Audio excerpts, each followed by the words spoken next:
Alistair has introduced me to one of his neighbours, Karen Coombs.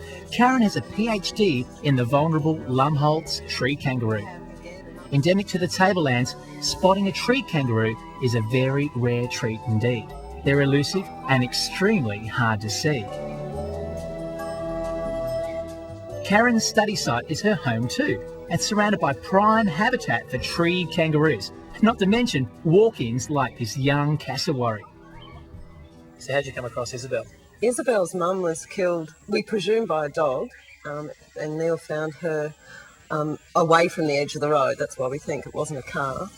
And there was an eagle eating the mother. So she was a very lucky little girl. She's pretty young.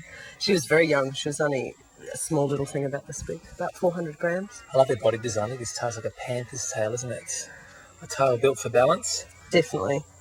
They use that when they're climbing around. It's not prehensile, so they can't wrap it around branches. Yeah. But they use it to balance. So they use it as a counter. It's like a tight roper's pole, isn't it, for balancing, hanging down to counterbalance? More or less. So she couldn't fend for herself at the moment?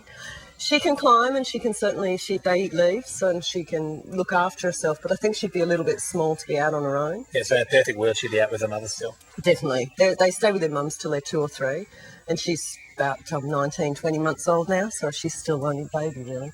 But she's not the only tree kangaroo you have? No, we've successfully hand-raised a big boy, and he's out in the forest now. He comes home when he feels like it, and usually most nights, and I have a radio collar on him, so I can go and check on him if I want to.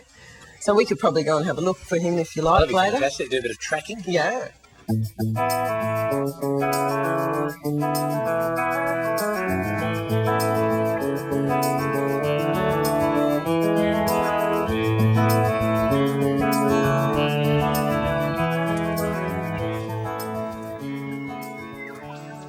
So what are we listening for here?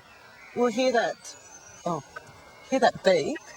Yeah. That's a signal coming from this animal's radio collar, and it's transmitting this signal to this receiver.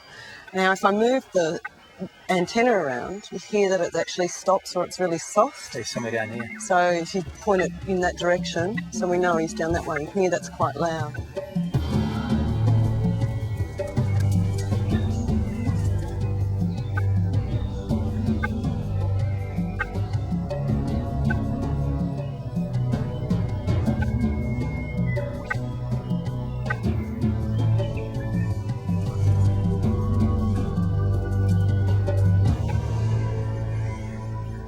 Oh, we've finally tracked him down. It's fantastic. Oh, they're really hard to track. They're so elusive, and they're so hard to see. Once you've found roughly what area they're in, it then takes you ages to find them in the tree. But now you see, now you don't. Look, you just can't run the back of the tree. Exactly. So if we actually step to that side, we might be able to see him again. Yeah. So it's only a matter of, a couple of feet here or there. Thanks for that. Oh, you're welcome. It's worth it. It was a hard slog to get here and find him, but it's certainly worth it once you see him up in the tree. It's not easy tracking down animals, is it? Oh, no.